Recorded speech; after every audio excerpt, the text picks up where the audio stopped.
Guten Tag! My name is DMAD, and welcome to the first installment of the Arc for the Preservation of All Creatures, or the AFTPOAC Zoo. In this episode, we're covering the cousin of the giraffe and an animal that always brings me joy when I see it at zoos, the okapi.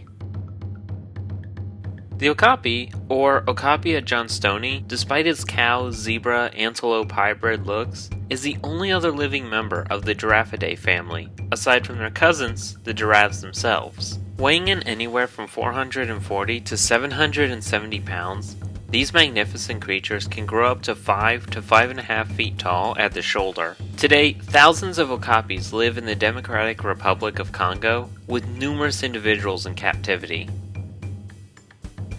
The okapi was first reported by British-American explorer Sir Henry Morton Stanley in 1890. 20 years later, in 1900, British explorer Sir Harry Hamilton Johnston set out and acquired a hide and skulls, which he sent back to the British Museum in 1902. He first thought that it was some kind of jungle zebra or donkey due to the striping, but the skulls later showed it was a member of the giraffe family.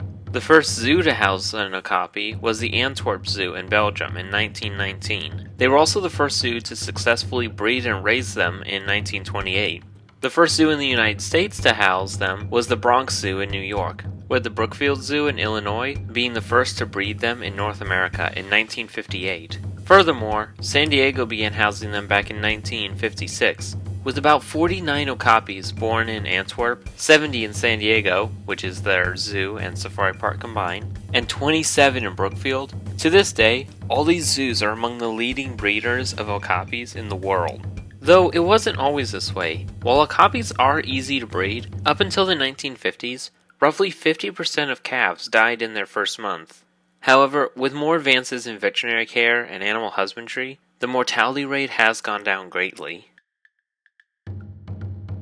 The International Union for Conservation of Nature, or the IUCN, Red List labels okapis as endangered.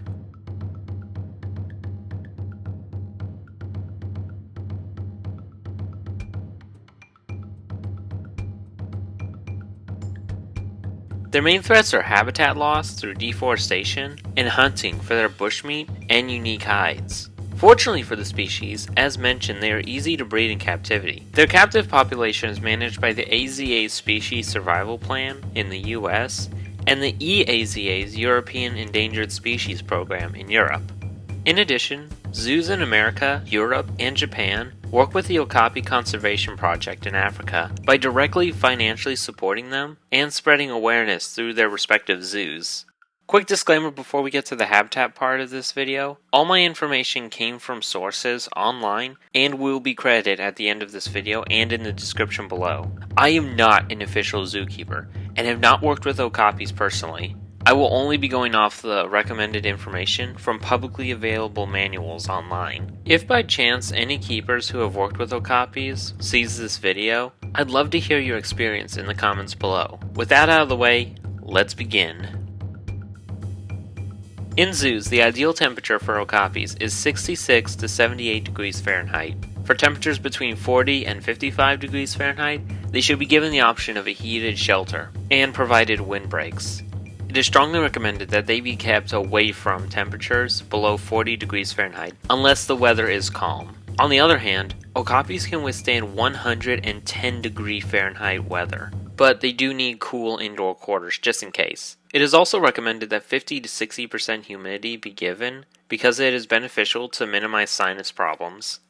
When it comes to exhibit barriers, due to their large size, okapis require durable, 6-foot tall fencing, such as chain link, wood, blocks, etc. Even hot fences can be an option. For barriers consisting of vertical bars, they should be about 3 inches apart to prevent the okapi from pushing through or worry of getting stuck. If the barrier is made up of horizontal cables, they should be 6 inches apart for the first 3 feet of height and 8 inches apart after that.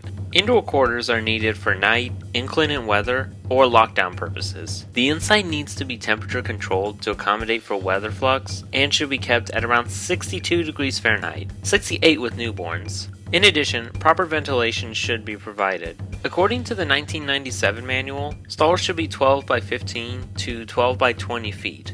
In the 2004 manual, it suggests 300 square feet is optimal. Hey, bigger's better.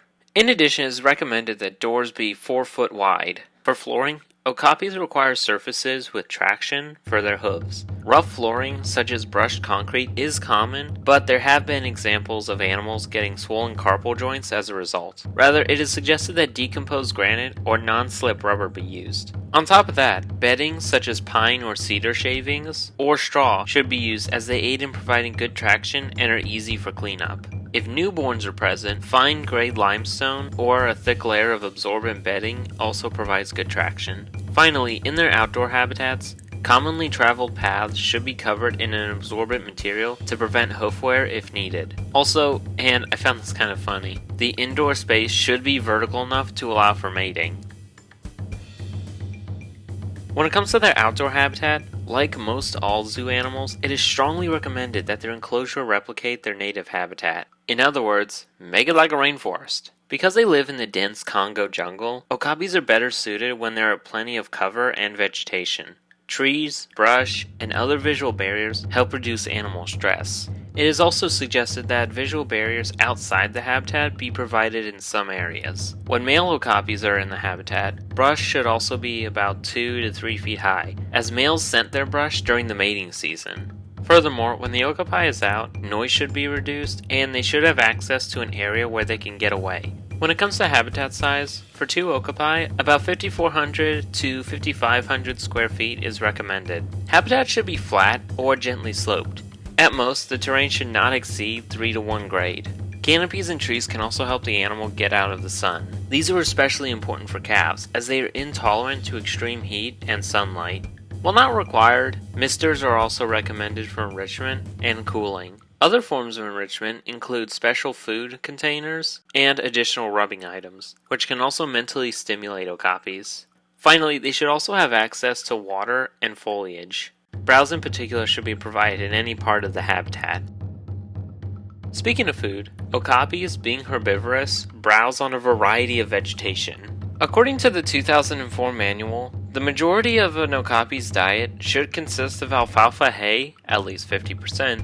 At least 25% should be a pelleted diet. Finally, while they have been observed eating fruit, no more than 25% should consist of produce.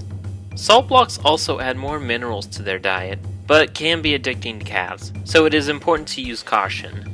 Okapi should consume at least 1.8% of their body weight daily. Thus, it is recommended that they be presented 2 to 2.4 daily. This amount can be changed depending on the quality of their food, but it is recommended they be given high quality food. The amount they are fed can be divided up into smaller portions throughout the day. Okapis are generally kept alone. With the exception of breeding pairs, related females or females raised together, or mother-calf pairs, there should be enough space for each animal, with an individual space of 15 feet. There are cases where okapi are cohabitated with other species, such as ground hornbills or dukers, such as at the Omaha Zoo, but I personally haven't seen any other examples. It is important for keepers to have contact with okapis, as they are solitary prey animals and can be skittish unless not accustomed to humans. When possible, it is suggested that keepers run their hands down the okapi's back to get them used to human contact. This can aid in checkups, transport, and other functions. Quick side note, I watched an interesting video about the training keepers at the Potawatomi Zoo do with their okapi. So if you want to see what real keepers do, I suggest that video, after you're done with this one of course. Anyways, when it comes to daily care, the habitat should be inspected regularly before releasing the animals. Any hazards to the enclosure or the animals should be checked and removed. Regarding shelters, keepers should be aware of any signs of pacing, which may indicate stress or physical discomfort. The amount of food/water consumption, as well as the amount of defecation or urine, should be monitored as well. Weight should be checked monthly, weekly if there are any problems or pregnancy. When it comes to calves, newborns should be weighed daily in their first 6 months. Then weekly, between 6 months to a year of age. Most zoos keep records of these checks to monitor habits and changes. When looking after the animals themselves, one thing keepers should be checking is the coat for wounds, hair loss, or other abnormalities. Eyes, ears, nose, etc. should be monitored for any buildup. Like other hoofstock, the hooves of the okapi should be checked for cracks or buildup. Finally, in addition to physical characteristics, keepers should monitor behavioral conditions. As for transport, the animals should be isolated and prepped anytime they are needed to be transported. Interestingly, according to this source, in the US, trailers are the preferred method of transporting okapi, as they are similar to stalls, while in Europe, it is common to use large crates.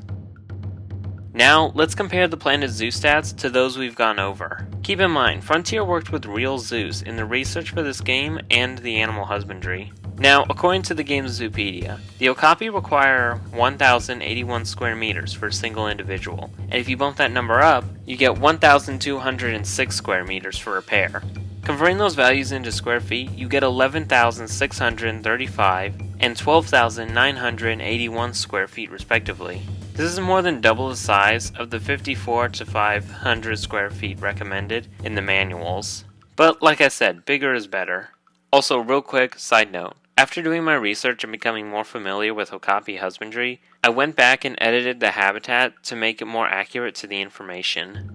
The game also recommends grade 2 fencing or higher, meaning almost any barrier in the game minus the hedges and knoll. And the barrier should be 1.25 meters tall or 4 foot 1 or greater. This is less than the recommended 6 feet tall fencing. The game indicates okapis are fine in 46 to 108 degree Fahrenheit weather, which is accurate when compared to our data. Only mating pairs, mothers and calves, or groups of 2 females can live together, and there are no interspecies enrichment. Finally, for enrichment items, the Zoopedia recommends things such as sprinklers, plant screens, and rubbing objects, which we've already discussed. All of these are accurate to what we know. One final interesting tidbit I noticed was that in the game, you can let guests enter the okapi's habitat. While I do believe some real zoos offer behind-the-scenes okapi encounters, they won't actually let you go into the animal's habitat on a daily basis. Overall, the Zoopedia's information is accurate to our research. Of the approximately 31 zoos in the United States that have okapis, I have seen them in 4 facilities on the Beckwatch, that being the Omaha Zoo, Cheyenne Mountain Zoo, Tanganyika Wildlife Park, and most recently, the Dallas Zoo. They also have them at the Sedgwick County Zoo and Oklahoma City Zoo, but I was unable to see them during my respective visits. All of these facilities work with the Okapi Conservation Project and provide unique habitats for the animals. Do you think I should do a review and summary for all their habitats sometime in the future? Let me know in the comments. Finally, I thought I would round out this episode with some interesting facts about okapi. First, their iconic stripes are a form of camouflage, breaking up their pattern in the jungle to hide from predators. Because okapis live in dense jungles and can't exactly see one another, instead, they track each other by following the scent paths secreted from glands in their feet. Did you know that there's a day for okapi? October 18th is World Okapi Day. And finally, like their giraffe cousins, okapi have prehensile tongues used for grabbing food. These tongues can be 12 to 14 inches in length. And with that, I think we're done here. What do you think of okapis? Do you think I did a good job with the habitat and information? And what animals should I cover next? I have a rough outline of the animals I want to cover, but if you want to see a specific animal in Planet Zoo first, let me know in the comments. I hope you enjoyed the video and will consider liking and subscribing to the channel, as well as following us on our other social media platforms. Also, share this video out to anyone who likes okapis, zoos, or Planet Zoo if you can. Thank you all for watching, and remember, always be prepared, do good daily, and love nature. For your life is a canvas, and you have the brush. Auf Wiedersehen!